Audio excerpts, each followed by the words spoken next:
સુરતના માન દરવાજા ટેનામેન્ટમાં જર્જરિત મકાનોમાં રહેતા કુલ 1213 રહીશો માટે રાહતના સમાચાર આવ્યા છે, કારણ કે તેમને હવે તેમના જૂના સ્થાન પર 100 વર્ષની મજબૂત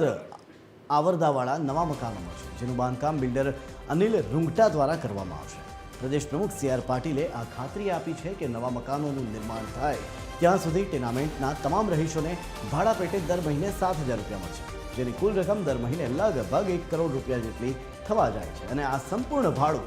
બિલ્ડર દ્વારા ચૂકવવામાં આવશે, જેનો પ્રથમ ચેક વિતરણ સી આર પાટીલના હસ્તે કરવામાં આવ્યું।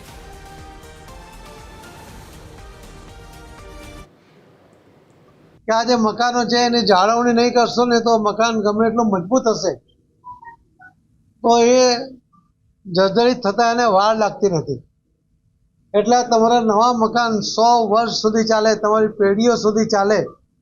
એના માટે એમાં પાણીનો વપરાશ કેવી રીતે કરવો જોઈએ અને મેન્ટેનન્સ કેવી રીતે કરવું જોઈએ એની ઉપર પણ તમે કમિટી બનાવીને જ્યારે રહેવા જાઓ ત્યાર પછી ધ્યાન રાખીને એને સ્વચ્છતાનો પણ આગ્રહ થાય કે આ રેનોવેશન હરેશનનું કામ તો બિલ્ડર પોતે કરી જ દેશે, પરંતુ આ બધી વ્યવસ્થા પણ જાળવણી તમે બધા કરજો। આ મકાન ઘડી ઘડી બનતા નથી।